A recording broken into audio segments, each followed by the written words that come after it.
नमस्ते मेरे प्यारे दोस्तों, आप बिहार एसएससी इंटर लेवल की तैयारी कर रहे हैं और इसकी तैयारी लाखों स्टूडेंट कर रहे हैं और वैकेंसी है मात्र 11,000 और इसमें आपको सिलेक्शन लेना है। तो पढ़ाई सभी कर रहे हैं लेकिन सिलेक्शन इतना आसान भी नहीं है, इसे आसान बनाना पड़ता है। इसमें सफल होने के लिए आपको सबसे अलग सोचना है, एक विशेष रणनीति के साथ पढ़ाई करना है। यह समझना है कि किस टाइप का क्वेश्चन पढ़ना है, कितना पढ़ना है और कैसे पढ़ना है, किस टॉपिक से ज़्यादा प्रश्न पूछा जाता है, कौन सा क्वेश्चन रिपीट होता है। तो मैं हर वीडियो के माध्यम से मैं आपको बताऊंगा कि किस टाइप के प्रश्न पूछे जाते हैं, किस टॉपिक से प्रश्न पूछा जाता है और कौन सा क्वेश्चन बार बार रिपीट होता है। तो हर दिन का आप सदुपयोग कीजिए, आप निश्चित रूप से एक दिन सफल हो जाएंगे। तो चलिए दोस्तों शुरू करते हैं सेट के माध्यम से स्मार्ट स्टडी। पहला क्वेश्चन है कि संयुक्त राष्ट्र महासभा द्वारा विश्व सतत परिवहन दिवस किस तिथि को मनाने की घोषणा की गई है। तो इसका करेक्ट आंसर है 26 नवंबर, यानी कि विश्व सतत दिवस जो विश्व सतत परिवहन दिवस कब मनाया जाता है, तो ये 26 नवंबर को मनाया जाता है। ठीक है, अब 26 नवंबर से और कौन सा क्वेश्चन पूछा जाता है, इंपॉर्टेंट क्वेश्चन।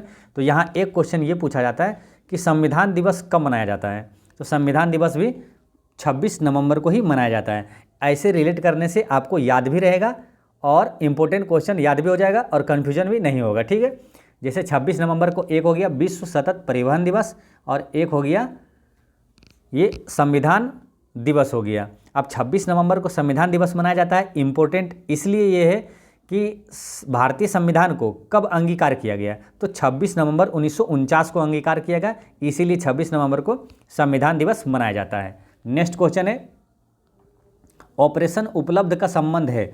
तो इसका करेक्ट आंसर है आरपीएफ से है, यानी कि रेलवे प्रोटेक्शन फोर्स से है संबंध, ऑपरेशन उपलब्ध का संबंध है। ठीक है, इसमें क्या होता है कि यहाँ पर एक क्वेश्चन इंपॉर्टेंट है जो पूछा जाता है, ठीक है, वो पढ़ना है आपको। जैसे कि एक तो है ये आरपीएफ की स्थापना कब हुआ, तो रेलवे प्रोटेक्शन फोर्स की स्थापना 1985 में हुआ था। एक इंपॉर्टेंट क्वेश्चन यहाँ से पूछा जाता है, करंट अफेयर की दृष्टि से भी आपसे पूछा जाएगा कि ऑपरेशन मेरी सहेली का संबंध किससे है, तो ट्रेनों में महिला यात्रियों की सुरक्षा को बढ़ावा देने से।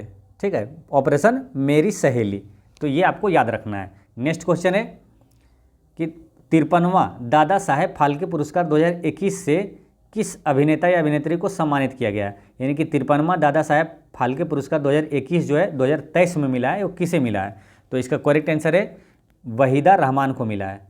ठीक है, अब यहाँ से और कौन कौन सा क्वेश्चन पूछा जाता है यहाँ, तो इस टॉपिक से ये क्वेश्चन ये आता है कि प्रथम दादा साहेब फाल्के पुरस्कार किसे मिला, तो देविका रानी को मिला। ठीक है, एक क्वेश्चन ये पूछा जाता है कि भारतीय सिनेमा के जनक कौन है, तो वो दादा साहेब फाल्के थे।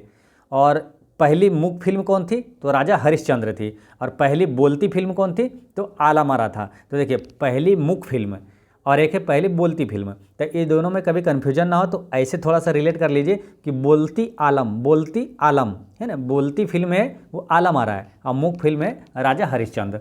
नेक्स्ट क्वेश्चन है हाल ही में भारत के हरित क्रांति के जनक एम.एस. स्वामीनाथन का निधन हो गया, उन्हें किस वर्ष विश्व खाद्य पुरस्कार से सम्मानित किया गया था, तो इसका करेक्ट आंसर है 1987 में इन्हें विश्व खाद्य पुरस्कार से सम्मानित किया गया था। अब इम्पोर्टेंट इससे ज़्यादा ये है कि जो भारत में हरित क्रांति के जनक कौन है, तो एम.एस. स्वामीनाथन है, ये याद रखना है। अच्छा, हरित क्रांति के जनक कौन है, तो वो नॉर्मन बोरलॉग है। अब भारत में है एम.एस. स्वामीनाथन।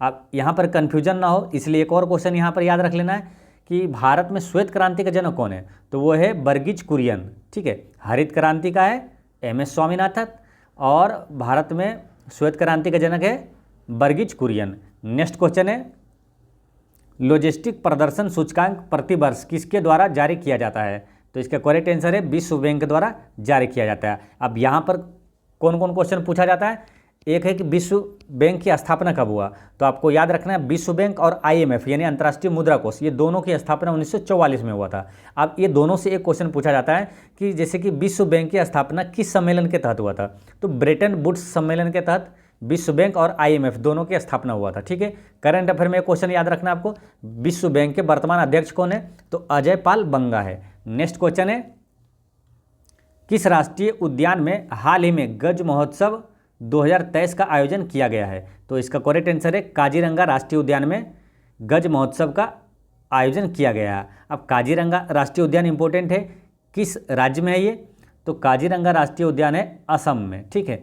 असम में एक और राष्ट्रीय उद्यान याद रखना है, मानस अभ्यारण्य या तो मानस राष्ट्रीय उद्यान का है, असम में है। तो यानी कि काजीरंगा और मानस ये दोनों का है असम में, ठीक है। एक इंपॉर्टेंट क्वेश्चन यहाँ पूछा जाता है कि भारत का पहला राष्ट्रीय उद्यान कौन सा था, तो वो कौन सा है, जिम कॉर्बेट नेशनल पार्क, यानी जिम कॉर्बेट राष्ट्रीय उद्यान। इसका पहले नाम था हेली नेशनल पार्क और फिर हुआ जिम कॉर्बेट नेशनल पार्क और अब नया नाम इसका हो गया है रामगंगा राष्ट्रीय उद्यान। तो ये आपको याद रखना है, ठीक है। अब रही बात यहाँ ऑप्शन में है ये संजय गांधी राष्ट्रीय उद्यान, ये किस राज्य में है, तो संजय गांधी राष्ट्रीय उद्यान है महाराष्ट्र में। और ये तो काजीरंगा हो गया असम में, मानस भी हो गया असम में, और ये जो इंदिरा गांधी राष्ट्रीय उद्यान है ये कहाँ है, तो तमिलनाडु में, ये याद रखना है। नेक्स्ट क्वेश्चन है 2023 में कितने व्यक्तियों को पद्म विभूषण पुरस्कार 2023 से सम्मानित किया गया है, तो ये 6 लोगों को मिला है। देखिए अगर देखा जाए तो भारत में ना सबसे बड़ा पुरस्कार है तो वो है भारत रत्न, ठीक है। दूसरा सबसे बड़ा पुरस्कार कौन सा है, तो यही है पद्म विभूषण, उसके बाद है पद्म भूषण, उससे छोटा है पद्म श्री पुरस्कार, ठीक है। तो पद्म विभूषण जो पुरस्कार है 6 लोगों को मिला है, ठीक है। अब 6 लोगों को किसको किसको मिला ये क्वेश्चन पूछ लिया जाता है। जैसे 4 ऑप्शन दिया, आपको एक ऑप्शन दिया जाएगा उसमें कि हाँ इसको जो मिला है वो, बाकी 3 अलग रहेगा, ठीक है। बाकी 3 जैसे पद्मश्री का दे दिया, उसमें पद्म भूषण का दे दिया, ये तो कोई अन्य नाम दे देता है। तो आपको 6 लोगों को किसको किसको मिला वो आपको याद रखना है, ठीक है। तो पद्म विभूषण पुरस्कार 2023 जो है वो 6 लोगों को किसको किसको मिला है, तो पहला है बालकृष्ण दोषी, ठीक है। एक है SS कृष्ण, तो 2 हो गया कृष्ण से, ठीक है। एक बालकृष्ण दोषी और एक है SS कृष्णा, और फिर है जाकिर हुसैन, और एक है दिलीप महालनोबिस, और एक है श्रीनिवास वर्धन, और एक है मुलायम सिंह यादव। तो ये 6 लोगों को पद्म विभूषण पुरस्कार मिला है। देखिए पद्म पुरस्कार टोटल कितना मिला है 2023 में, तो 106 लोगों को मिला है। तो पद्मश्री है 91 लोगों को मिला है, और पद्म भूषण जो है वो 9 लोगों को मिला है, और पद्म विभूषण पुरस्कार जो है वो 6 लोगों को मिला है। यानी कि टोटल 106 लोगों को पद्म पुरस्कार मिला है 2023 में।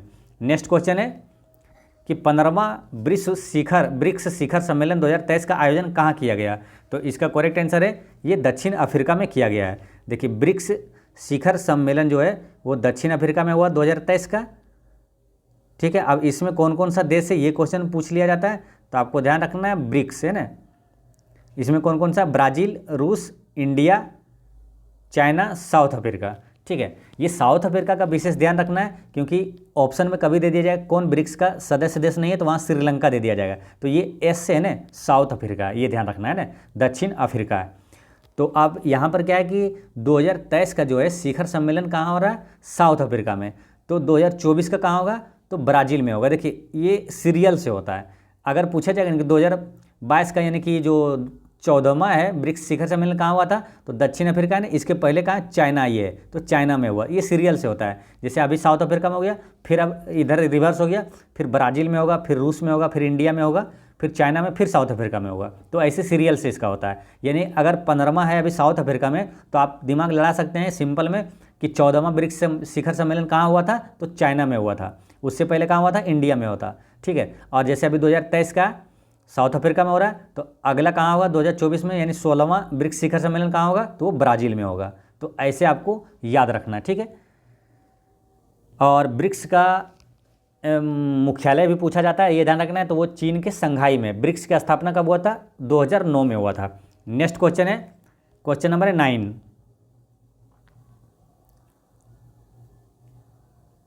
संतोष ट्रॉफी 2023 के उपविजेता हैं, तो इसका करेक्ट आंसर है मेघालय है। संतोष ट्रॉफी 2023 के विजेता कौन है, मेघालय है। देखिए 71वां संतोष ट्रॉफी हुआ था 2023 का, ये कहाँ हुआ था, तो भारत और सऊदी अरब में हुआ था, ठीक है।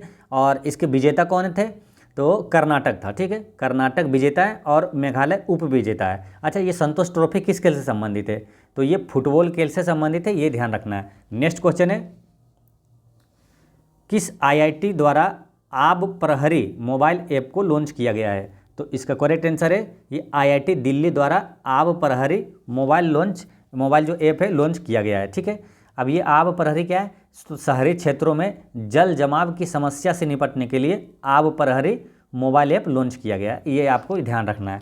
नेक्स्ट क्वेश्चन है कि द इंडियन मेट्रोपोलिस पुस्तक के लेखक कौन है? तो इसका करेक्ट आंसर है फिरोज गांधी है। द इंडियन मेट्रोपोलिस पुस्तक के लेखक है फिरोज गांधी। कुछ इंपॉर्टेंट पुस्तक है जो आपको रिवीजन करवा देते हैं, जैसे my life as a comrade, इसका लेखक है K Shailaja. My life as a comrade के लेखक है के शैलजा। एक द गोल्डन ईयर्स, इसका लेखक है Ruskin bond. The golden years के लेखक रस्किन बॉन्ड। क्रॉस कोर्ट, इसका लेखक है जयदीप मुखर्जी। क्रॉस कोर्ट के लेखक है जयदीप मुखर्जी। और विक्ट्री सिटी के लेखक है सलमान रुश्दी। विक्ट्री सिटी के लेखक कौन है? सलमान रुश्दी। सलमान रुश्दी से एक इंपॉर्टेंट क्वेश्चन जो बार बार रिपीट होता है, मिडनाइट चिल्ड्रन के लेखक कौन है? तो सलमान रुश्दी है। इसे याद कैसे रखना है? देखिए, मिडनाइट चिल्ड्रन यानी कि मध्य रात्रि को बच्चा रुस गया, तो इसका मतलब हो गया मिडनाइट चिल्ड्रन रुस गया यानी रुश्दी, सलमान रुश्दी इसका लेखक है। नेक्स्ट क्वेश्चन है, कोली लोक नृत्य का संबंध किस राज्य से है? तो इसका संबंध है महाराष्ट्र से। ठीक है, यहाँ महाराष्ट्र से दो और लोक नृत्य पूछा जाता है। एक तमाशा लावनी कहाँ का है? तो वो भी महाराष्ट्र से है। ठीक है, और छऊ कहाँ का है? झारखंड का है। ढाली और जात्रा किस राज्य का है? पश्चिम बंगाल का है। पनिहारी राजस्थान का है। और एक है खैवा या चांगलो, देखिए खैवा तो हुई है नागालैंड का, एक है चांगलो या तो सुआलुआ। चांगलो या तो सुआलुआ किस राज्य का लोक नृत्य है? तो नागालैंड का है। नेक्स्ट क्वेश्चन है कि अंतर्राष्ट्रीय श्रम संगठन का मुख्यालय कहाँ है? तो इसका है जेनेवा में। इसका करेक्ट आंसर है जेनेवा में। ठीक है, अब देखिए कई इंपॉर्टेंट जो संगठन है जिसका मुख्यालय जेनेवा में और एग्जाम में पूछा जाता है, तो वो कौन कौन सा इंपॉर्टेंट है? जैसे एक हो गया अंतर्राष्ट्रीय श्रम संगठन, है ना, एक है विश्व व्यापार संगठन, एक है विश्व स्वास्थ्य संगठन, एक है विश्व मौसम विज्ञान संगठन और एक है रेड क्रॉस। ये सभी का मुख्यालय जेनेवा में है। फिर से समझिए, अंतर्राष्ट्रीय श्रम संगठन, विश्व व्यापार संगठन, विश्व स्वास्थ्य संगठन, विश्व मौसम विज्ञान और रेड क्रॉस का मुख्यालय सबका है जेनेवा में। ठीक है, और विश्व बैंक एवं IMF यानी कि अंतर्राष्ट्रीय मुद्रा कोष, ये दोनों का मुख्यालय वाशिंगटन DC में है। यानी कि मुद्रा वाला जो है, यानी कि पैसा वाला है, तो वो कहाँ है? अमेरिका। अमेरिका सबसे ज़्यादा पैसा वाला ताकतवर है। तो विश्व बैंक का जो बात हो रहा है या तो अंतर्राष्ट्रीय मुद्रा कोष का बात हो रहा है, ये दोनों मुद्रा वाला है ना, मुख्यालय दोनों कहाँ है? वाशिंगटन DC में। नेक्स्ट क्वेश्चन है कि कैगा परमाणु विद्युत गृह की स्थापना कब की गई थी? तो इसका करेक्ट आंसर है 2000 ईस्वी में किया गया था कैगा परमाणु विद्युत गृह की स्थापना। ठीक है, इससे ज़्यादा इंपॉर्टेंट है, ये क्वेश्चन पूछा जाता है कि कैगा परमाणु विद्युत गृह जो है वो किस राज्य में है? तो कैगा कहाँ है? कर्नाटक में है। एक नरोरा है परमाणु विद्युत गृह कहाँ है? या तो परमाणु संयंत्र पूछे तो नरोरा है UP में। काकरापारा कहाँ? गुजरात में। कुडनकुलम तमिलनाडु में। नेक्स्ट क्वेश्चन है, चेकमेट या तो विशव तथा गेम्बिट शब्द का संबंध किस खेल से है? तो इसका करेक्ट आंसर है ये शतरंज से संबंधित है। ठीक है, तो कुछ शब्द आपको याद रखना है। पहले तो ये आपको याद रखना है, चेकमेट, विशव और गेम्बिट है शतरंज से। ठीक है, अच्छा एक है शब्द हीव। हीव किस खेल से संबंधित है? तो वो कुश्ती से संबंधित है। चेंज या तो चेंजर, ये खो खो खेल से संबंधित है। स्विंग, स्विंग है क्रिकेट से संबंधित। क्यू, ये बिलियर्ड से संबंधित है। एक रिंग गार्ड, ये बास्केटबॉल से संबंधित है। अच्छा, शतरंज जो है, शतरंज जो खेल का है ना, शुरुआत किस देश से हुआ था? तो ये भारत से हुआ था, ये ध्यान रखना है। नेक्स्ट क्वेश्चन है कि भारत में निम्न में से कौन राजकोषीय नीति निर्धारित करता है? तो इसका करेक्ट आंसर है ये वित्त मंत्रालय जो है ये राजकोषीय नीति निर्धारित करता है। ठीक है, अब इसी तरह एक इंपॉर्टेंट क्वेश्चन है जो कन्फ्यूजन होता है आपको, तो एक मौद्रिक नीति किसके द्वारा निर्धारित किया जाता है? तो राजकोषीय नीति निर्धारित करता है वित्त मंत्रालय, लेकिन मौद्रिक नीति जो है वो RBI द्वारा निर्धारित किया जाता है। ये आपको याद रखना है। ठीक है, वर्तमान में वित्त मंत्री कौन है? तो निर्मला सीतारमण है। ठीक है, और RBI का वर्तमान गवर्नर कौन है? तो शक्तिकांत दास है। नेक्स्ट क्वेश्चन है, बजट एक लेख पत्र है। तो इसका करेक्ट आंसर है सरकार की राजकोषीय नीति का एक लेख पत्र है ना। इसका ऑप्शन हो जाता है C आंसर सही। ठीक है, और अच्छा वित्तीय वर्ष कब से कब तक होता है? तो वित्तीय वर्ष जो है ना 1 अप्रैल से 31 मार्च तक होता है, ये ध्यान रखना है। नेक्स्ट क्वेश्चन है क्वेश्चन नंबर 18। इसमें क्या मिलान करना है? सूची 1 को सूची 2 से मिलाना है। तो जैसे कि ओपन जनरल लाइसेंस, ये किससे संबंधित है? विदेशी व्यापार से संबंधित है। ट्राइसेम किससे संबंधित है? रोजगार से। और थोक मूल्य सूचकांक ये संबंधित है मुद्रास्फीति से। और नकदी रिजर्व अनुपात ये संबंधित है विदेशी ये ऋण नियंत्रण से। नकदी रिजर्व अनुपात जो है ऋण नियंत्रण से संबंधित है। तो इसका आंसर हो जाता है option number A. Next question है, भारत में पहली पंचवर्षीय योजना का आधार था। तो इसका करेक्ट आंसर है हेरोड डोमर मॉडल है। ठीक है, पहली पंचवर्षीय योजना किस मॉडल पर आधारित था? तो हेरोड डोमर मॉडल पर आधारित था।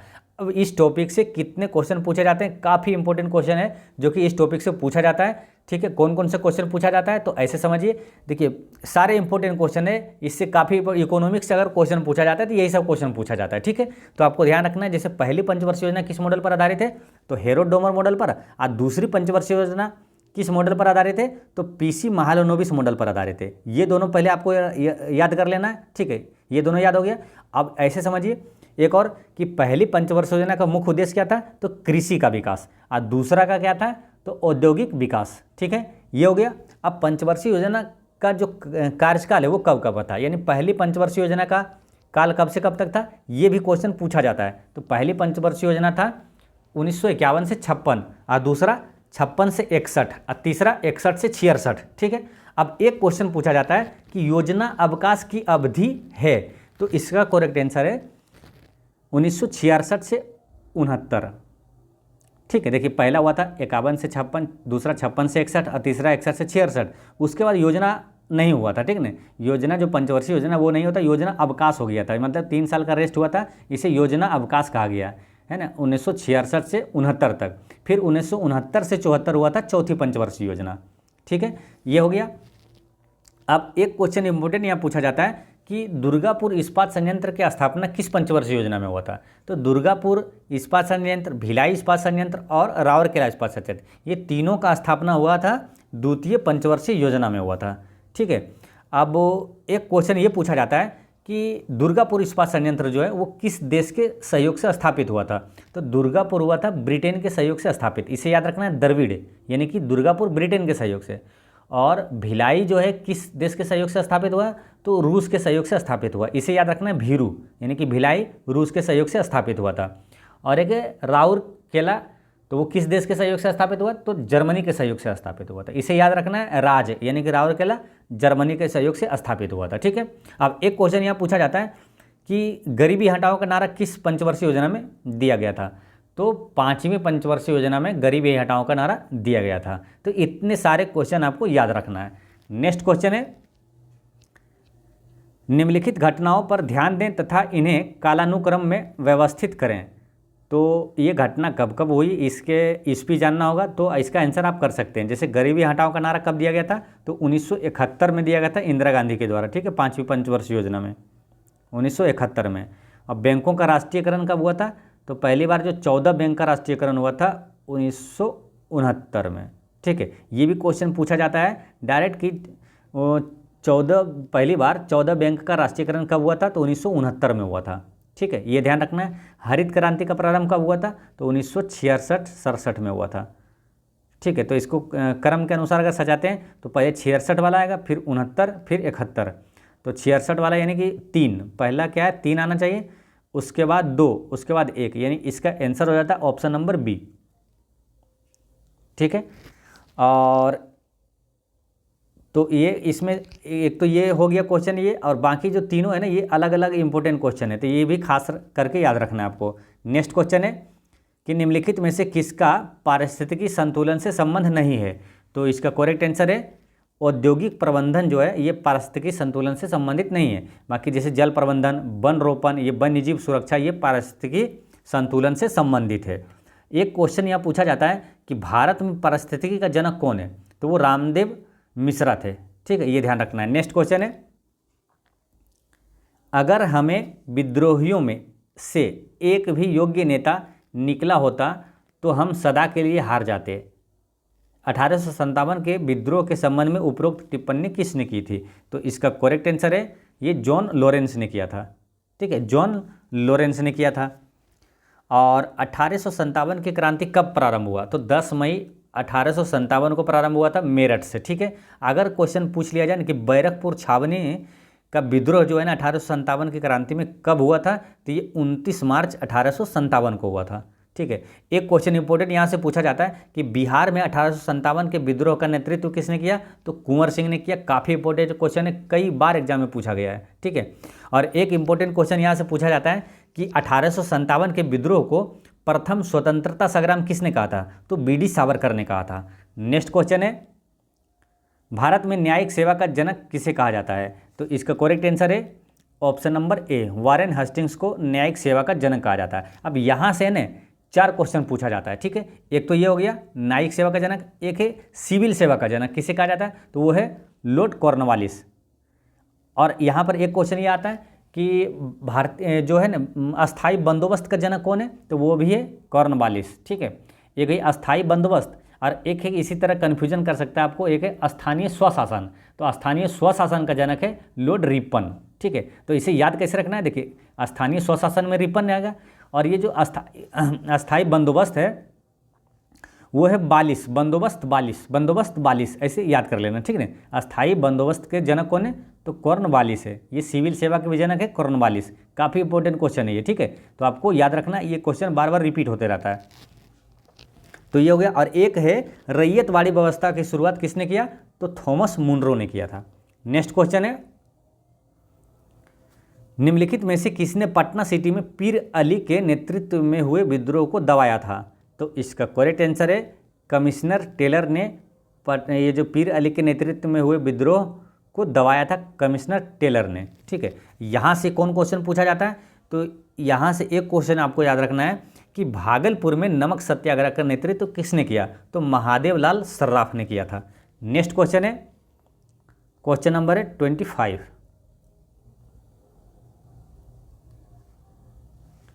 भारतीय राष्ट्रीय कांग्रेस का 37वां अधिवेशन जो गया में हुआ था, उस अधिवेशन की अध्यक्षता निम्नलिखित में से किसने की थी, तो देखिए इसका अध्यक्षता किया था चित्तरंजन दास ने, ठीक है। और एक है पहला अधिवेशन, जो देखिए इंपॉर्टेंट क्वेश्चन बीपीएससी में पूछा गया था कि भारतीय राष्ट्रीय कांग्रेस का बिहार में पहला अधिवेशन कहाँ हुआ था, तो पटना में हुआ था। ये ध्यान रखना है, पटना के बांकीपुर में हुआ था। वो कब हुआ था, 1912 में हुआ था। पहला अधिवेशन था कांग्रेस का बिहार में, और दूसरा अधिवेशन था गया में, ठीक है, जो 1922 में हुआ था। 1922 में जिसके अध्यक्ष ये चित्तरंजन दास थे। अच्छा, 1912 वाला जो पहला हुआ था पटना के बांकीपुर में, तो उसका अध्यक्ष कौन था, तो ये आर एन सिंह माधोलकर थे, है ना, रंगनाथ सिंह माधोलकर। ये पहले जो अधिवेशन हुआ था बिहार में कांग्रेस का, इसके अध्यक्ष थे आर एन सिंह माधोलकर।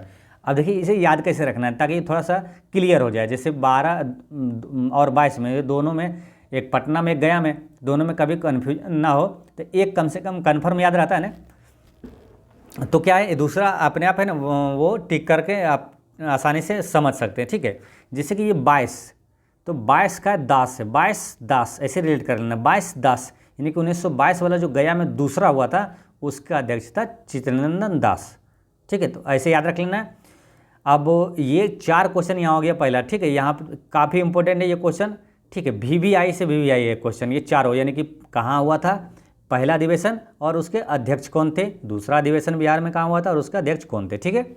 अब भारतीय राष्ट्रीय कांग्रेस से कई इंपॉर्टेंट क्वेश्चन है जो कि एग्जाम में पूछा जाता है, तो सबको यहाँ एक साथ रिवीजन करेंगे। भारतीय राष्ट्रीय कांग्रेस की स्थापना कब हुआ, तो 1885 में हुआ था। भारतीय राष्ट्रीय कांग्रेस की स्थापना के समय जो वायसराय कौन थे, तो लॉर्ड डफरिन था। लॉर्ड डफरिन का कार्यकाल था 1884 से 88 था, ठीक है। अब भारतीय राष्ट्रीय कांग्रेस का स्थापना किसने किया था, A.O. ह्यूम ने किया था। भारतीय राष्ट्रीय कांग्रेस के पहला अध्यक्ष कौन था, W.C. बनर्जी। भारतीय राष्ट्रीय कांग्रेस के पहला मुस्लिम अध्यक्ष कौन था, तो बदरुद्दीन तैयब जी। ये सभी क्वेश्चन जितना बता रहे हैं सभी इंपॉर्टेंट है, ठीक है, सभी एग्जाम में पूछा जाता है। और भारतीय राष्ट्रीय कांग्रेस का जो पहला अंग्रेज अध्यक्ष कौन था, तो ये था जॉर्ज यूले। अच्छा, भारतीय राष्ट्रीय कांग्रेस का पहली महिला अध्यक्ष कौन थी, तो वो एनी बिसेंट थी। लेकिन अगर पूछा जाता है कि भारतीय राष्ट्रीय कांग्रेस की प्रथम भारतीय महिला अध्यक्ष कौन थी, तो वो सरोजनी नायडू थी। तो ये इतनी सारी चीज़ें आपको याद रखना है। नेक्स्ट क्वेश्चन है निम्नलिखित घटनाओं को काला क्रमानुसार व्यवस्थित कीजिए, नीचे दिए गए कूट की सहायता से सही उत्तर चुनिए। तो इसमें क्या है, सबका इस भी आपको जानना है कि मोपाला विद्रोह कब हुआ था, तो मोपाला विद्रोह हुआ था 1921 में, ठीक है। मोपाला विद्रोह 1921 में हुआ था और जालियांवाला बाग हत्याकांड हुआ था 13 अप्रैल 19 को हुआ था, और चौरी चौरा जो कांड हुआ था 1922 में हुआ था। अब प्रथम विश्व युद्ध की समाप्ति 1918 में हुआ था, 14 से 18 तक चला था, ठीक है। तो इसमें सबसे पहले कौन सा आएगा, तो 18 वाला आएगा, है ना, यानी कि 4 पहले आ जाएगा 4, उसके बाद आएगा 18 के बाद 19 यानी कि 2, ये वाला 2 वाला, और फिर आएगा 21 ये 1, और सबसे लास्ट में आएगा 22 वाला यानी कि तीसरा।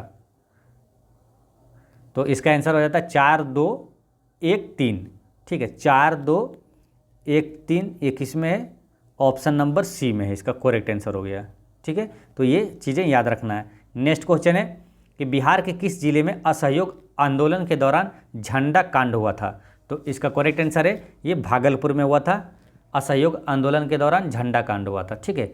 अब यहाँ पर से एक क्वेश्चन ये आपको याद रखना है कि वही भागलपुर से एक क्वेश्चन था ना कि भागलपुर में नमक सत्याग्रह का नेतृत्व किसने किया था, तो महादेव लाल सर्राफ ने किया था, ठीक है। और एक क्वेश्चन ये याद रखना है कि बिहार में लीची उत्पादन में प्रथम जिला कौन सा है, तो वो है मुजफ्फरपुर, ठीक है। एक इम्पोर्टेंट क्वेश्चन यहाँ से पूछा जाता है कि बिहार राज्य के किस जिले में फलों का सर्वाधिक उत्पादन होता है, तो वो भी मुजफ्फरपुर में होता है। नेक्स्ट क्वेश्चन है कि अकबर द्वारा किए गए कार्यों का सही जो क्रमानुसार कौन सा है, तो इसमें क्या है कि सबसे पहले इसने समाप्त किया था, दास प्रथा को अंत किया था 1562 में, फिर तीर्थ यात्रा कर की समाप्ति हुआ था 1563 में, और ये जो जजिया कर समाप्त हुआ था 1564 में, और दहसाला प्रणाली लागू हुआ था। दहसाला प्रणाली कब लागू हुआ था, तो ये 1582 में हुआ था, ठीक है। तो इस तरह इसका जो काल क्रमानुसार है ये वाला सही है ना, पहले दास प्रथा का अंत हुआ, फिर तीर्थ यात्रा कर का समाप्ति हुआ था। अच्छा, इसमें थोड़ा कन्फ्यूजन ना हो तो इसे याद भी ऐसे कर लीजिए, देखिए 1500 में हुआ, ये ध्यान रखना है, 1562 63 64 इसमें आंसर है, तो इसमें क्या कन्फ्यूजन थोड़ा सा होता है, तो देखिए दास 2 वाला बोलना है ना, 1562 है ना, तो 2 वाला क्या दास प्रथा को समाप्त किया, और 3 वाला जो है 1563, 3 वाला तीर्थ यात्रा कर समाप्त किया था। तो ऐसे आपको याद रखना है, ठीक है। अच्छा, अकबर से ना कई इंपॉर्टेंट क्वेश्चन जो कि एग्जाम में पूछा जाता है, ठीक है, ये एक महत्वपूर्ण टॉपिक है, और इस टॉपिक से जितने भी प्रश्न पूछा जाता है मैं सब आपको बताता हूँ। एक तो ये इतनी चीज़ें हो गया, दास प्रथा का अंत 1562 में, तीर्थ 1563 में, जजिया कर 1564 में, दहसाला प्रणाली लागू हुआ था 1582 में, ठीक है। अकबर से और क्वेश्चन कौन सा पूछा जाता है कि अकबर किस वंश का शासक था, तो ये था अकबर मुगल वंश का शासक था, ठीक है। अब मुगल वंश का संस्थापक कौन था, तो बाबर था, ठीक है। अकबर का जन्म कब हुआ था, 15 अक्टूबर 1542 में हुआ था। एक क्वेश्चन इंपॉर्टेंट पूछा जाता है कि कौन सा मुगल शासक अनपढ़ था, यानी अशिक्षित था, निरक्षर था, तो वो अकबर ही अनपढ़ था, ये ध्यान रखना है, ठीक है। एक क्वेश्चन इंपॉर्टेंट जो कि ने जो सेंट्रल लेवल का एसएससी सीजीएल 2022 में एग्जाम हुआ था, उसमें पूछा गया था कि अकबर कितने वर्ष की उम्र में सम्राट बना, ठीक है। तो 13 वर्ष की उम्र में ये सम्राट बना था अकबर, काफ़ी इंपॉर्टेंट क्वेश्चन है, तो ये भी ध्यान रखना है। और अकबर से कौन सा क्वेश्चन पूछा जाता है कि मनसबदारी प्रथा किसने शुरू किया था, ये क्वेश्चन कई बार रिपीट हुआ है, ठीक है। तो ये क्वेश्चन रिपीट होते रहता है, हालांकि देखिए है इसका दीन इलाही भी इसने शुरू किया, झरोखा दर्शन भी शुरू किया अकबर ने, लेकिन मनसबदारी प्रथा वाला ये ज़्यादा पूछा जाता है। तो मनसबदारी प्रथा किसने शुरू किया था, तो अकबर ने किया था, दीन इलाही अकबर ने किया था, झरोखा दर्शन की शुरुआत अकबर ने किया था, ठीक है। और एक इंपॉर्टेंट क्वेश्चन और पूछा जाता है ये कि अकबर का संरक्षक कौन था, तो बैरम खां था, ठीक है। और एक पूछा जाता है अकबर का राजस्व मंत्री कौन था, तो टोडरमल था। तो यहाँ कन्फ्यूजन हो तो इसे ध्यान रखना है, देखिए अकबर का संरक्षक वो बैरम खां था, और राजस्व मंत्री पूछे तो टोडरमल था। अच्छा, नवरत्न किसके दरबार में रहता था, तो नवरत्न अकबर और चंद्रगुप्त द्वितीय, ये दोनों के दरबार में नवरत्न रहता था। नेक्स्ट क्वेश्चन है कि दारा शिकोह किस सूफी मत से प्रभावित था, तो इसका करेक्ट आंसर है ये कादरी संप्रदाय से ये प्रभावित था, ठीक है। अब दारा शिकोह से कौन सा क्वेश्चन पूछा जाता है, और पहला ये दारा शिकोह किसका पुत्र था, तो शाहजहां का पुत्र था। एक क्वेश्चन इससे पूछा जाता है कि भगवत गीता का फारसी में अनुवाद किसने किया था, तो दारा शिकोह ने ही किया था। नेक्स्ट क्वेश्चन है निम्नलिखित में से कौन सा हड़प्पा कालीन नगर 3 भागों में विभाजित था, तो इसका करेक्ट आंसर है ये धौलावीरा जो है ये 3 भागों में विभाजित था, ठीक है। अब धौलावीरा से एक करंट अफेयर का क्वेश्चन याद रखना है कि भारत का 40वां विश्व धरोहर स्थल किसे घोषित किया गया, तो यूनेस्को को विश्व धरोहर सूची में शामिल हुआ 40वां जो है भारत का, वो है धौलावीरा। धौलावीरा कहाँ, गुजरात में है। एक क्वेश्चन यहाँ पूछा जाता है इस टॉपिक से कि हड़प्पा कालीन प्रमुख बंदरगाह कौन सा था, तो लोथल था, ठीक है। वो कहाँ है, वो भी गुजरात में है। नेक्स्ट क्वेश्चन है, किस बौद्ध संगीति में अनुशासन को लेकर मतभेद के कारण बौद्ध संघ स्थाविर एवं महासंघिक में विभाजित हो गया था, तो इसका करेक्ट आंसर है क्वेश्चन नंबर 31 का आंसर हो जाएगा ऑप्शन नंबर बी, द्वितीय बौद्ध संगीति में क्या हुआ था, बौद्ध संघ स्थाविर एवं महासंघिक में विभाजित हो गया था। अब इस टॉपिक से कौन कौन सा क्वेश्चन पूछा जाता है, तो देखिए इंपॉर्टेंट पूछा जाता है कि किस बौद्ध संगीति के दौरान बौद्ध धर्म हीनयान और महायान संप्रदाय में विभाजित हो गया था, तो चौथी बौद्ध संगीति में हो गया था, ठीक है। और यहाँ क्वेश्चन पूछा जाता है कि पहली बौद्ध संगीति कब हुआ, मतलब कहाँ हुआ, दूसरा कहाँ हुआ, तीसरा कहाँ हुआ, चौथा कहाँ हुआ, और सबके अध्यक्ष कौन था। तो पहली बौद्ध संगीति हुआ था राजगीर में, ठीक है। दूसरा हुआ था वैशाली में, तीसरा बौद्ध संगीति पाटलिपुत्र में, चौथा बौद्ध संगीति कहाँ हुआ था, कश्मीर में, ठीक है। तो इसे याद रखना है, डायरेक्ट पूछ लिया जाता है कि पहली बौद्ध संगीति कहाँ हुआ था, तो फिर से समझिए, पहली बौद्ध संगीति राजगीर में हुआ था, दूसरा वैशाली, तीसरा पाटलिपुत्र और चौथा कश्मीर के कुंडलवन में हुआ था, ठीक है। अब पहली बौद्ध संगीति किसके शासनकाल में हुआ था, उसकी अध्यक्षता किसने किया था, तो अजातशत्रु के शासनकाल में हुआ था पहला बौद्ध संगीति। दूसरा हुआ था काला अशोक के समय, और तीसरा हुआ था अशोक के समय, और चौथा हुआ था कनिष्क के समय। तो ये इतने सारे क्वेश्चन पूछा जाता है। नेक्स्ट क्वेश्चन है 32, मौर्य काल में संस्था एवं संचार का संबंध निम्नलिखित में से किससे था, तो इसका करेक्ट आंसर है ये गुप्तचर व्यवस्था से संबंधित था, क्या, संस्था एवं संचार, ठीक है। अब यहाँ चंद्रगुप्त मौर्य काल की बात आई, यहाँ से कौन कौन सा क्वेश्चन पूछा जाता है, मौर्य वंश का संस्थापक कौन था, तो चंद्रगुप्त मौर्य था, ठीक है। एक क्वेश्चन पूछा गया था कि अशोक किसका पौत्र है, तो ये अशोक किसका पौत्र था, तो पौत्र मतलब ध्यान रखना है पोता होता है, ठीक है। तो इसलिए इसका आंसर हो जाता है चंद्रगुप्त मौर्य का पोता था, ठीक है। कई लोग ध्यान मतलब कि नहीं पौत्र मतलब नहीं ध्यान दिए थे शब्दों पर, तो ये बिंदुसार टिक करके आ गए थे, ठीक है। तो बिंदुसार का पुत्र है और चंद्रगुप्त मौर्य का पौत्र है, ऐसे समझिए, चंद्रगुप्त मौर्य का पुत्र है बिंदुसार और बिंदुसार का पुत्र है अशोक, ठीक है। अगर कभी पूछ लिया जाता है कि अशोक किसका पुत्र था, तो उसमें ऑप्शन में मालूम बिंदुसार भी रहेगा और बिंबिसार भी रहेगा, तो आपको ये कन्फ्यूजन कर देगा, इसलिए बिंबिसार को भी यहाँ याद रखना है। हर्यक वंश का संस्थापक कौन था, तो बिंबिसार था, ठीक है। और एक है बिंदुसार, तो बिंदुसार है अशोक का पिता, लेकिन बिंबिसार जो है वो हर्यक वंश का संस्थापक था, ठीक है। अच्छा, एक दो इंपॉर्टेंट क्वेश्चन अशोक से ज़्यादा पूछा जाता है कि सांची का स्तूप को किसने बनवाया, तो अशोक ने बनवाया। एक है धामे का स्तूप किसने बनवाया, तो वो भी अशोक ने बनवाया था। नेक्स्ट क्वेश्चन है,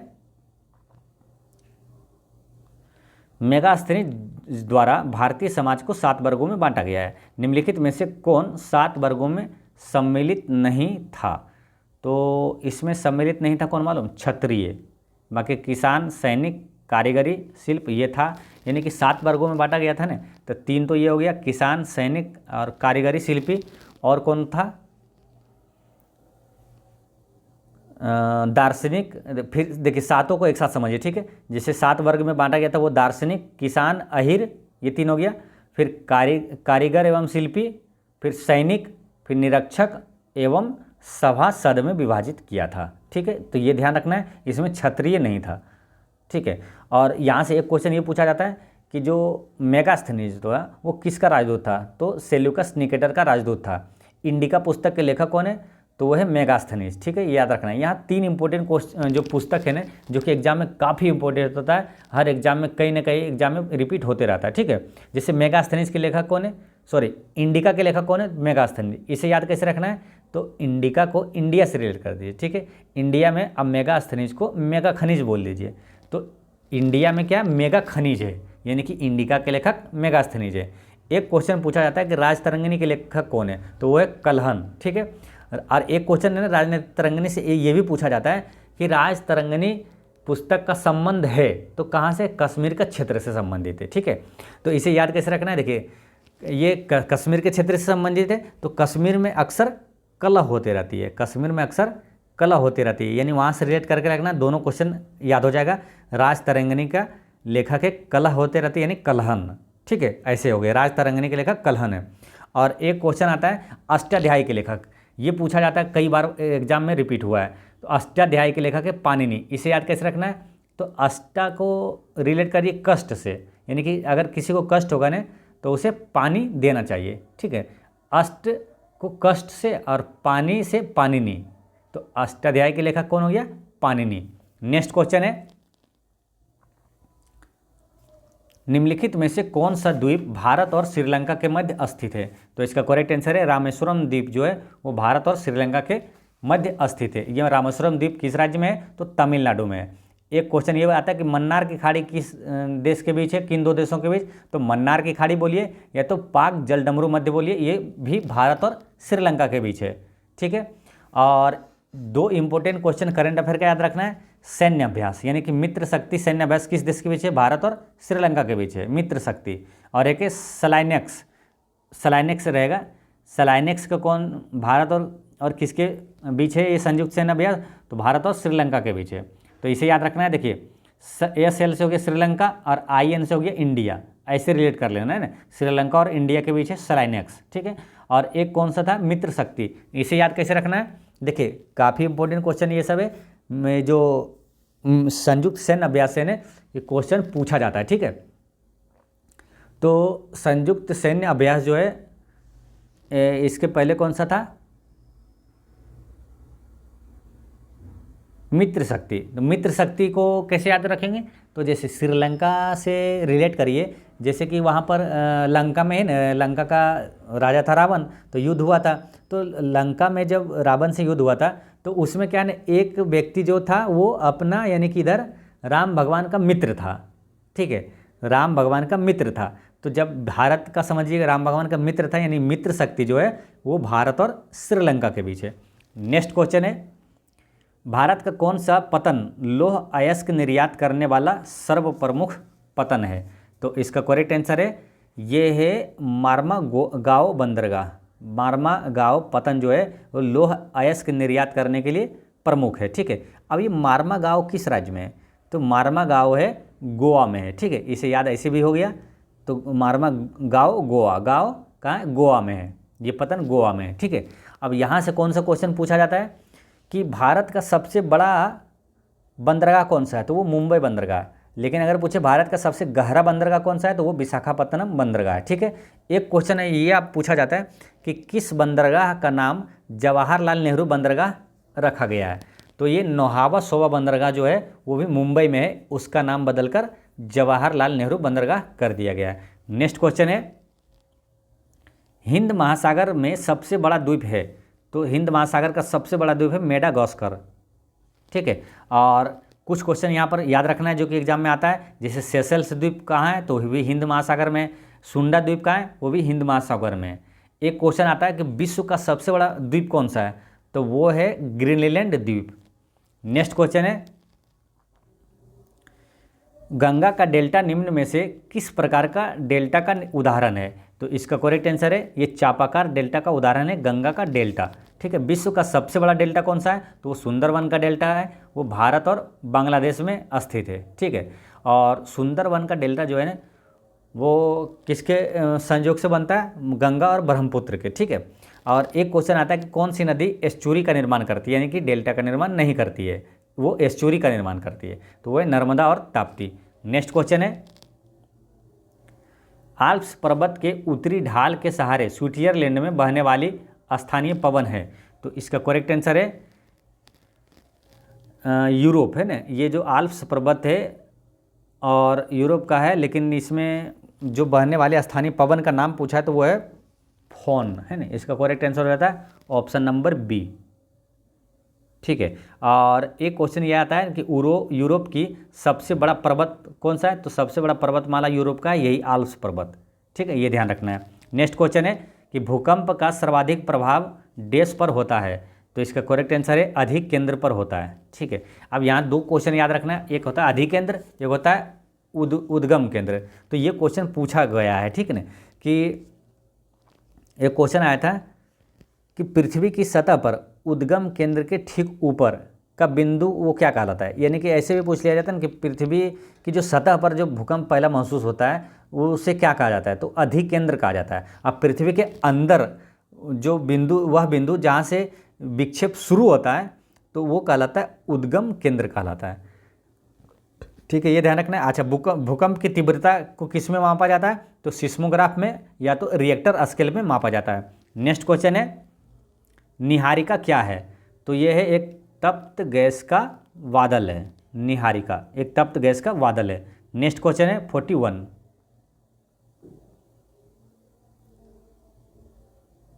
सूची 1 को सूची 2 से मिलाना है। तो वन्यजीव अभ्यारण्य है और ये किस राज्य में है, नामदफा किस राज्य में है, तो ये अरुणाचल प्रदेश में है। और जो पेरियार है वो केरल में है। बांदीपुर कहाँ है, कर्नाटक में है। लामजाओ मणिपुर में है। तो इस तरह से इसका आंसर हो जाता है ऑप्शन नंबर ए। ठीक है, अब यहाँ पर एक इम्पोर्टेंट क्वेश्चन आपको याद रखना है, करेंट अफेयर में भी है, पूछा जाएगा कि विश्व का एकलौता तैरता हुआ राष्ट्रीय उद्यान कौन सा है, तो वो केबुल लामजाओ राष्ट्रीय उद्यान, ये केबुल लामजाओ राष्ट्रीय उद्यान है जो कि कहाँ है, मणिपुर में है। नेक्स्ट क्वेश्चन है निम्नलिखित में से कौन सी महत्वपूर्ण विशेषता संघीय सरकार की है, तो इसका करेक्ट आंसर है ये जो संघीय विशेषता है, संघीय सरकार की प्रमुख विशेषता है संविधान की सर्वोच्चता, 2 या अधिक स्तरों वाली सरकार और स्वतंत्र न्यायपालिका। ये है किसका विशेषता है, संघीय सरकार के, यानी कि 1, 2 और 3, ऑप्शन नंबर सी सही हो जाता है। जो आपातकालीन प्रावधान है ये संघीय सरकार की विशेषता नहीं है। ठीक है, आपातकालीन जो संघीय का नहीं बल्कि किसका है, वो एकात्मक सरकार की विशेषता है। नेक्स्ट क्वेश्चन है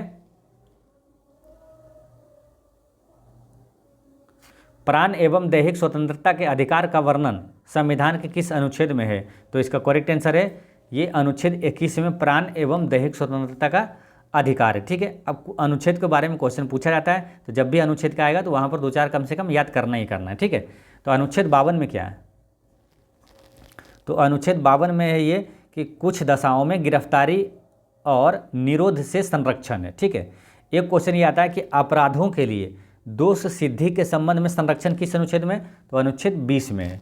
ठीक है, और एक है कि मानव दुर्व्यवहार वो बालात्श्रम का निषेध, ये किस अनुच्छेद में है, तो अनुच्छेद 23 में है। नेक्स्ट क्वेश्चन है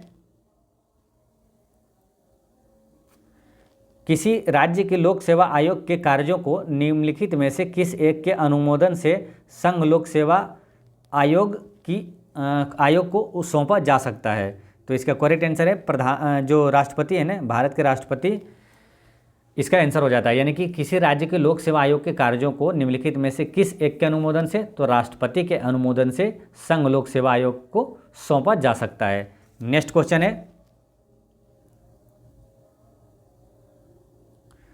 निम्नलिखित में से नीति निर्देशक तत्वों के बारे में क्या असत्य है, तो इसका करेक्ट आंसर है ये जो इनका मूल उद्देश्य राजनीतिक लोकतंत्र की स्थापना करना, ये गलत है।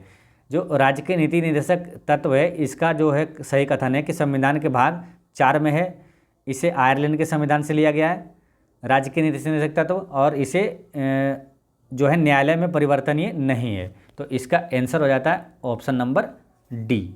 नेक्स्ट क्वेश्चन है वर्तमान में राज्यसभा के कितने सदस्य केंद्र शासित प्रदेशों से चुनकर आते हैं, राज्यसभा के कितने सदस्य। ठीक है, तो इसका करेक्ट आंसर है 8 सदस्य। ठीक है, देखिए वर्तमान में क्या है, राज्यसभा में 245 सीट है, वर्तमान में राज्यसभा में 245 सीट है। ठीक है, जिसमें राज्यों से 225 सीट है, केंद्र शासित से 8 सीट है, और 12 जो सीटें हैं वो राष्ट्रपति द्वारा मनोनीत किया जाता है। तो 225 और 8 33 और 12 245 सीटें हो गया। ठीक है, तो इसका आंसर क्या हो गया था, ऑप्शन नंबर बी, 8 सीटें जो है वो राज्यसभा के सदस्य जो केंद्र शासित प्रदेश से चुनकर आते हैं। ठीक है, और यहाँ पर कुछ क्वेश्चन याद रखना है, जैसे कि राज्यसभा राज्यसभा है ना, राज्यसभा का गठन कब हुआ था मालूम? तो लोकसभा, राज्यसभा और राष्ट्रीय विकास परिषद और सामुदायिक विकास कार्यक्रम, ये चारों का स्थापना 1952 में हुआ था। नेक्स्ट क्वेश्चन है कि बिहार में लोकसभा के लिए आवंटित सीटों में से कितना अनुसूचित जातियों के लिए आरक्षित है? तो इसका करेक्ट आंसर है ये कितना है? बिहार में लोकसभा के लिए आवंटित सीटों में से कितना? तो 6। ठीक है, 6 सीटें जो है वो अनुसूचित जातियों के लिए आरक्षित है। ठीक है, अब यहाँ पर कुछ इंपॉर्टेंट क्वेश्चन याद रखना है आपको। बिहार से लोकसभा सीट कितना है? 40 सीट है, और राज्यसभा के लिए कितना है? 16 सीट है। ठीक है, अच्छा, लोकसभा में कुल सीटों का जो है, कुल सीटों में से अनुसूचित जाति की सीटें की कितना आरक्षण है? तो वो 84 सीटें लोकसभा में। और राज्यसभा में कुल सीटों का जो है वो अनुसूचित जनजाति के लिए कितना आरक्षित है? तो 47। ठीक है, देखिए अनुसूचित जाति के लिए ये छोटा शब्द है तो 84 बड़ा वाला आंसर हो गया, और अनुसूचित जनजाति ये बड़ा वाला है लेकिन इसका आंसर है छोटा वाला यानी कि 47 है। ठीक है, ये आपको याद रखना है। नेक्स्ट क्वेश्चन है, भारत के राष्ट्रपति पर महाभियोग चलाने के लिए कम से कम कितने दिन की पूर्व इसका सूचना आवश्यक है? तो इसका करेक्ट आंसर है 14 दिन पूर्व इसका सूचना जो है ना राष्ट्रपति को दिया जाना आवश्यक है। ठीक है, अब यहाँ से कुछ इंपॉर्टेंट क्वेश्चन आपको याद रख लेना है, जैसे राष्ट्रपति पर महाभियोग किस अनुच्छेद में है? ये सब इंपॉर्टेंट क्वेश्चन है। ठीक है, महाभियोग है अनुच्छेद 61 में, और क्षमादान की शक्ति है राष्ट्रपति को अनुच्छेद 72 में। ठीक है, अच्छा, राष्ट्रपति का पद किस अनुच्छेद में है? तो वो है अनुच्छेद 52 में। नेक्स्ट क्वेश्चन है कि भारतीय निर्वाचन आयोग को सर्वप्रथम किस वर्ष बहुसदस्यीय निकाय बनाया गया? तो इसका करेक्ट आंसर है 1989 में बनाया गया था बहुसदस्यीय निकाय। ठीक है, अच्छा, भारत निर्वाचन आयोग का गठन कब हुआ था? इसकी स्थापना कब हुआ? 25 जनवरी 1950 में हुआ था। ठीक है, अब यही 25 जनवरी से ने एक इंपॉर्टेंट क्वेश्चन पूछा जाने लगा कि राष्ट्रीय मतदाता दिवस कब मनाया जाता है? तो 25 जनवरी को ही मनाया जाता है। ठीक है, एक क्वेश्चन ये पूछा जाता है कि मतदान की आयु 21 वर्ष से घटाकर 18 वर्ष कब कर दिया गया, या तो किस संविधान संशोधन के तहत किया गया? तो 21 वर्ष से घटाकर 18 वर्ष किया गया 61वां संविधान संशोधन के तहत 1989 में। नेक्स्ट क्वेश्चन है कि जनसंख्या नियंत्रण एवं परिवहन नियोजन संविधान के 7वीं अनुसूची के किस सूची का विषय है? तो ये समवर्ती सूची का विषय है। ठीक है, इसका करेक्ट आंसर हो गया सी। अब समवर्ती सूची किस देश से लिया गया? तो समवर्ती सूची का प्रावधान ऑस्ट्रेलिया से लिया गया है। और एक है प्रस्तावना की भाषा, ये किस देश से लिया गया? तो ऑस्ट्रेलिया से ही लिया गया। देखिए, प्रस्तावना का विचार जो है वो अमेरिका से लिया गया, लेकिन प्रस्तावना की भाषा जो है वो ऑस्ट्रेलिया के संविधान से लिया गया है। नेक्स्ट क्वेश्चन है, वाहनों में लगे रियर व्यू मिरर द्वारा उत्पन्न आवर्धन होता है, तो ये कितना होता है? इसका करेक्ट आंसर है 1 से कम होता है। वाहनों में लगे रियर व्यू यानी पीछे देखने के लिए जो उसका आवर्धन क्या हो जाएगा? 1 से कम हो जाएगा। ठीक है, अब यहाँ पर 2 इंपॉर्टेंट क्वेश्चन पूछा जाता है कि वाहनों में पीछे का दृश्य देखने के लिए किस दर्पण का प्रयोग किया जाता है? तो उत्तल दर्पण का प्रयोग किया जाता है। ठीक है, अच्छा, हेडलाइटों में वो अवतल दर्पण का प्रयोग किया जाता है। नेक्स्ट क्वेश्चन है, जब हम अपने बिजली बिल का भुगतान करते हैं तो हम किसके लिए भुगतान कर रहे हैं? तो इसका करेक्ट आंसर है ये हम लोग क्या उपयोग हुए ऊर्जा के लिए भुगतान करते हैं। नेक्स्ट क्वेश्चन है कि एक परिपथ में प्रणाली में प्रतिरोध को बढ़ाने के लिए प्रतिरोधों को जोड़ा जाता है, तो किस में जोड़ा जाता है? श्रृंखला में जोड़ा जाता है, यानी श्रेणी क्रम में जोड़ा जाता है। ठीक है, अब देखिए श्रृंखला में जोड़ा जाता है तो उसका बढ़ाने के लिए यानी प्रतिरोध बढ़ाना है तो क्या होता है? जैसे कि R इक्वल बराबर हो जाता है R1 plus R2 plus R3, और समांतर क्रम में क्या हो जाता है? बटा में हो जाता है, यानी कि 1/R1 प्लस 1/R2। तो इस तरह में से क्या होता है? इसका कुल जो है ना बढ़ाता नहीं बल्कि घट जाता है। अब बढ़ाने के लिए कौन सा होगा? ये वाला होगा। ठीक है, तो इसका आंसर हो जाता है ऑप्शन नंबर ए, केवल एक, यानी श्रृंखला क्रम में होना चाहिए। नेक्स्ट क्वेश्चन है 54, एक लड़की झूले पर बैठे स्थिति में झूला झूल रही है, उस लड़की के खड़े हो जाने पर दोलन का आवर्तकाल कितना होगा? तो इसका करेक्ट आंसर है उसका दोलन का आवर्तकाल जो है ना वो कम हो जाएगा, क्योंकि जो आवर्तकाल बराबर होता है 2π√L/g, यानी कि लंबाई बटे गुरुत्वाकर्षण बल। ठीक है, तो इसमें क्या बोला था कि उस लड़की के खड़े हो जाने से, यानी कि लंबाई बढ़ेगा। ठीक है, लंबाई बढ़ेगा तो इसका आवर्तकाल जो है वो कम हो जाएगा। इसका आंसर हो जाता है ऑप्शन नंबर ए। ठीक है, नेक्स्ट क्वेश्चन है कि रॉकेट गति के किस नियम पर कार्य करता है? तो रॉकेट जो है न्यूटन का तीसरा नियम पर यह कार्य करता है। न्यूटन का तीसरा गति का नियम क्या है कि प्रत्येक बल के विपरीत तथा समान एक प्रक्रिया होती है। ठीक ना, जैसे आप बल किसी पर लगाते हैं तो उसके ठीक विपरीत और समान उसका प्रतिक्रिया होता है। ये न्यूटन का तीसरा नियम है। ठीक है, और ये आपको ध्यान रखना है। यहाँ पर न्यूटन के तीसरे नियम के उदाहरण कुछ याद रखना है, जैसे कि रॉकेट गति का हो गया एक, जैसे कि गोली, अगर आप गोली जैसे रिवॉल्वर से छोड़ते हैं तो पीछे की ओर झटका लगना है ना, तो ये सब क्या है? न्यूटन के तीसरा गति का नियम है। नेक्स्ट क्वेश्चन है, जब 1 जूल का कार्य 1 सेकंड में किया जाता है तो शक्ति होगी। तो शक्ति बराबर क्या होता है? तो कार्य बट्टा समय। ठीक है, तो इसमें ऑप्शन में क्या वाट में जैसे दिया है, तो कार्य बटे समय, शक्ति बराबर क्या होता है? 1 वाट बराबर क्या हो जाएगा? कार्य बटे समय। कार्य कितना हुआ? 1 जूल, और समय कितना? 1 सेकेंड में। तो ये हो जाता है कितना? जूल प्रति सेकेंड हो जाता है। ठीक है ना, जूल प्रति सेकेंड हो जाता है। तो इसका आंसर हो जाता है 1 वाट में ना, तो शक्ति क्या होगी? 1 वाट ही होगा।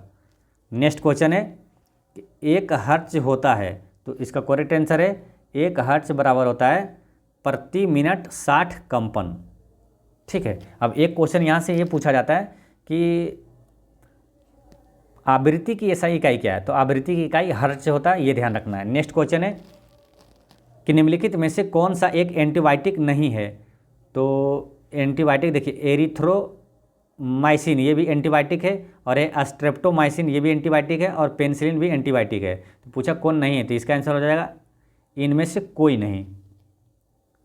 ठीक है, अब यहाँ से कुछ क्वेश्चन इंपॉर्टेंट है जो एग्जाम में पूछा जाता है। जैसे दुनिया का पहला एंटीबायोटिक कौन सा था? तो वो पेनिसिलिन ही था। पेनिसिलिन की खोज किसने किया? तो अलेक्जेंडर फ्लेमिंग ने किया। नेक्स्ट क्वेश्चन है कि मायोग्लोबिन में कौन सी धातु होती है? तो इसका करेक्ट आंसर है ये लोहा पाया जाता है। मायोग्लोबिन में सबसे ज़्यादा कौन सा है? लोहा है। अच्छा, लोहा का सर्वाधिक उत्पादक राज्य कौन सा है? तो वो उड़ीसा है। लेकिन अगर पूछे लोहा का सर्वाधिक भंडारण, तो इसका आंसर होगा कर्नाटक, लेकिन उत्पादन में उड़ीसा है अभी आगे। नेक्स्ट क्वेश्चन है, निम्नलिखित में से सही सुमेलित है? तो इसका करेक्ट आंसर है ये ऑप्शन नंबर डी, जो कि बैक्टीरिया जो होता है ना वो अपघटक होता है, ये सही है। नेक्स्ट क्वेश्चन है कि मनुष्य में एफ्लाटॉक्सिन खाद्य विषाक्तन द्वारा सामान्यतः कौन सा अंग प्रभावित होता है?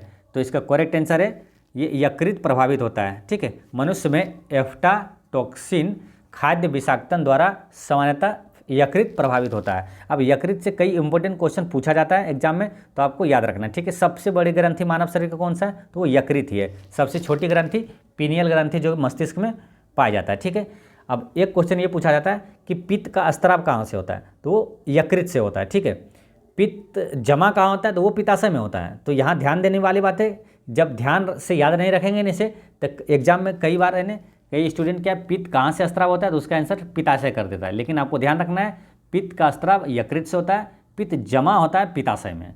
ठीक है, ये ध्यान रखना है। और एक क्वेश्चन आता है कि विटामिन ए जो शरीर के किस अंग में संग्रहित रहता है? ठीक है, तो विटामिन ए जो है वो यकृत में संग्रहित रहता है। नेक्स्ट क्वेश्चन है कि शुष्क स्थानों यानी मरुस्थल या बर्फीले में उगने वाले पौधे क्या कहलाते हैं? तो जो मरुस्थलों में उगने वाला पौधा वो जीरोफाइट कहलाता है। ठीक है, तो इस टाइप के भी क्वेश्चन पूछा जाता है, आपको ध्यान रखना है। ये जीरोफाइट हो गया, और नमक युक्त वाला ये दोनों ज़्यादा रिपीट होता है ना। जीरोफाइट जो मरुस्थल वाला, नमक युक्त वाला हेलोफाइट होता है। ठीक है। नमक युक्त मिट्टी में उगने वाले पौधा हेलोफाइट कहलाता है, और जलीय क्षेत्र में उगने वाला वो हाइड्रोफाइट कहलाता है। तो ये तीनों याद रखना आपको। नेक्स्ट क्वेश्चन है 63, टाइफाइड तथा कोलरा उदाहरण है। तो इसका करेक्ट आंसर है ये जलजन्य रोगों का उदाहरण है टाइफाइड तथा कोलरा। नेक्स्ट क्वेश्चन है कि मानव आँखें किस तरंग दैर्ध्य की प्रकाश में सबसे सहूलियत अनुभव करता है। तो इसका करेक्ट आंसर है 5500 एंगस्ट्रॉम की तरंग दैर्ध्य में ये सबसे सहूलियत अनुभव करता है। ठीक है। आइए, तरंग दैर्ध्य का मात्रा क्या होता है? तो एंगस्ट्रॉम होता है, ये ध्यान रखना है। और सबसे अधिक तरंग दैर्ध्य किस रंग का होता है? लाल रंग का। सबसे कम होता है बैगनी रंग का। ठीक है। जिसका तरंग दैर्ध्य जितना अधिक होगा उसका प्रकीर्णन उतना कम होगा, ये भी ध्यान रखना है। नेक्स्ट क्वेश्चन है, सौर ऊर्जा एटीपी में बदलती है। तो इसका करेक्ट आंसर है क्लोरोप्लास्ट में बदलती है। सौर ऊर्जा जो है एटीपी को क्लोरोप्लास्ट में बदलती है। एक क्वेश्चन यहाँ इंपॉर्टेंट पूछा जाता है कि 1 ग्राम ग्लूकोज के पूर्ण ऑक्सीकरण में कितना एटीपी ऊर्जा का निर्माण होता है? तो 38 एटीपी ऊर्जा का निर्माण होता है 1 ग्राम ग्लूकोज के पूर्ण ऑक्सीकरण में। ठीक है, ये याद रखना है।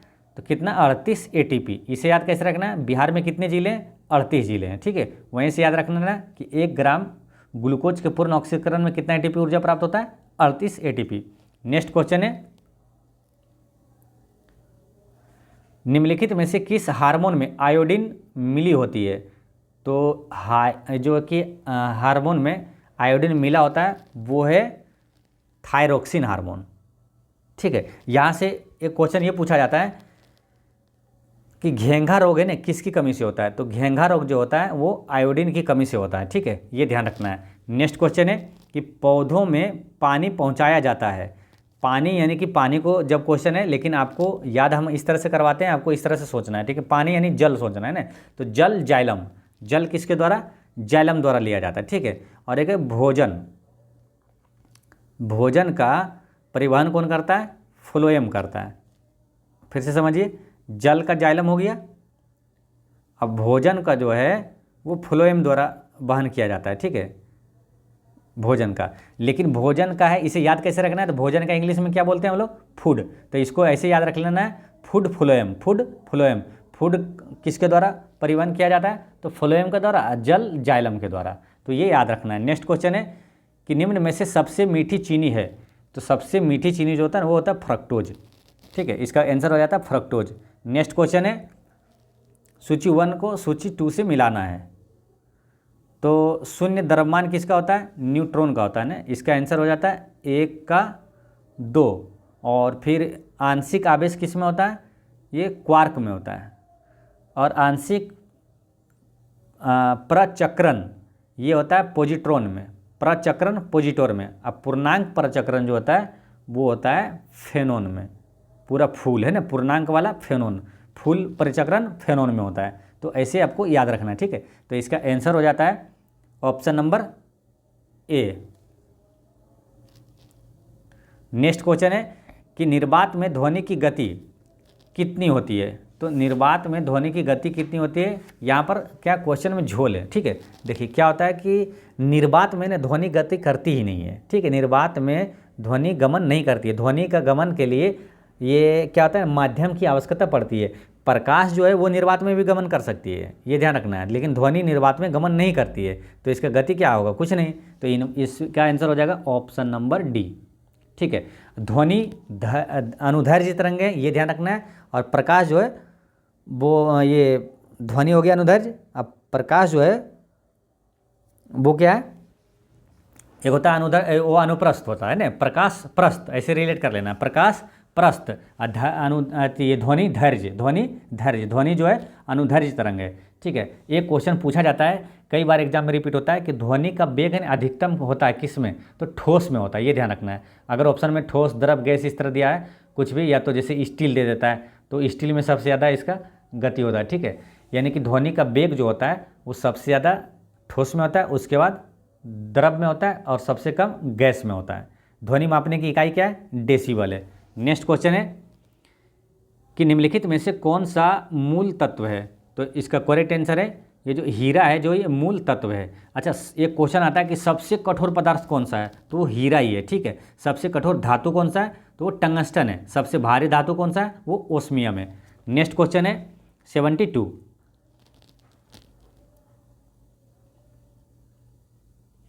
72 में पूछा गया कि निम्नलिखित में से कौन सा विस्फोटक नहीं है, तो इसका करेक्ट आंसर है ये जो नाइट्रोक्लोरोफॉर्म है, ये विस्फोटक नहीं है। ठीक है, नाइट्रोक्लोरोफॉर्म।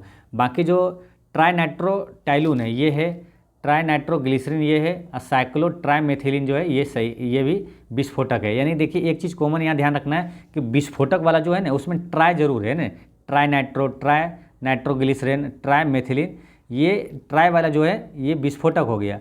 ये सिंपल जो है नाइट्रोक्लोरोफॉर्म ये विस्फोटक नहीं है। नेक्स्ट क्वेश्चन है फायर अलार्म में निम्नलिखित में से किसका उपयोग किया जाता है, तो इसका करेक्ट आंसर है फोटो सेल का प्रयोग किया जाता है। फोटो सेल और क्या करता है, प्रकाश ऊर्जा को विद्युत ऊर्जा में कौन बदलता है, तो फोटो सेल। नेक्स्ट क्वेश्चन है कि पुलिस द्वारा नशे में गाड़ी चलाने वाले की सांस की जांच के लिए फिल्टर पेपर पर क्या होता है, तो इसका करेक्ट आंसर है कि पोटेशियम डाइक्रोमेट सल्फ्यूरिक अम्ल का प्रयोग किया जाता है। नेक्स्ट क्वेश्चन है बादल और वायुमंडल का तैरना किस कारण होता है, तो इसका करेक्ट आंसर है ये श्यानता के कारण होता है। ठीक है, और एक क्वेश्चन पूछा जाता है कि श्यानता की इकाई क्या है, तो न्यूटन सेकेंड प्रति मीटर स्क्वायर है, या तो पॉइज भी अगर ऑप्शन दे तो पॉइज भी श्यानता की इकाई है। ठीक है, अब रही बात यहाँ वायुमंडल में, वायुमंडल में सबसे ज़्यादा पाया जाने वाला तत्व कौन सा है, तो वो है नाइट्रोजन। सबसे ज़्यादा पाया जाता है 78% नाइट्रोजन है। ठीक है, अच्छा ये जो मौसम की सारी घटनाएं जो है, बादल या तो गरजना, ये सब क्या मौसम की सारी घटनाएं किस मंडल में होता है, तो वो होता है क्षोभ मंडल में। ठीक है, देखिए इसको क्या 5 परतों में बांटा गया, तो आपको ध्यान रखना सबसे निचला परत पूछ लिया जाता है कि वायुमंडल का सबसे निचला परत कौन सा है, तो वो क्षोभ मंडल है। ठीक है, उसके बाद कौन सा है, समताप मंडल है। क्वेश्चन यहाँ से ये आता है कि वायुयान की सारी घटनाएं किस मंडल में होता है, तो मतलब कि वायुयान किस मंडल में यात्रा करता है, चलता है, तो सारे वायुयान वो समताप मंडल में चलता है। ठीक है, समताप मंडल हो गया। फिर है कौन सा, ओजोन मंडल।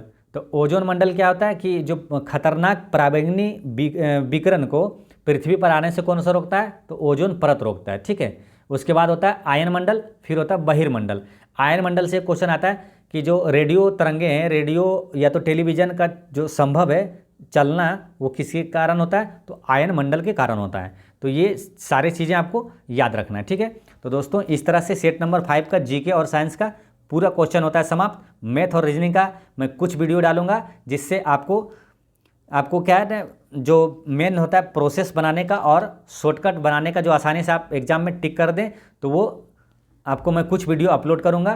तो अभी मैं जीके और साइंस का शानदार तैयारी करवा रहा हूँ। एक समय में मैं एक दिन में एक ही वीडियो अपलोड कर पाता हूँ, क्योंकि मैं जो भी पढ़ाना चाहता हूँ शानदार और बेहतर तरीके से, जो कि आपको बहुत अधिक से अधिक आपको फ़ायदेमंद हो और आप एग्ज़ाम में निश्चित रूप से सफल हो। ठीक है, तो मैं अभी, क्योंकि मैं गवर्नमेंट जॉब में हूँ, जॉब भी करता हूँ, आप लोगों को पढ़ाता भी हूँ। ठीक है, तो और एक क्वेश्चन मैंने पिछले वीडियो में पूछा था कि बिहार में कितने ज़िले हैं, तो इसका करेक्ट आंसर है 38 जिला है। और आज का क्वेश्चन है कि चिल्का झील किस राज्य में है, यानी कहाँ है, तो इसका आंसर आप कमेंट में दीजिएगा। आज जो भी मित्र जो हैं, स्टूडेंट हैं जो नए हैं इस चैनल पर, उसको मैं बता देता हूँ कि इस चैनल पर है ना बिहार एसएससी द्वारा 2011 से लेकर 2022 तक जितने भी इंपॉर्टेंट क्वेश्चन यानी कि प्रीवियस ईयर पेपर है सबको अपलोड किया हुआ है, और मैथ रीजनिंग का भी वीडियो अपलोड किया हुआ है। जो लोग नहीं देखें वो देख सकते हैं। और एक जो है प्लेटफॉर्म का यानी रुक्मिणी प्रकाशन का जो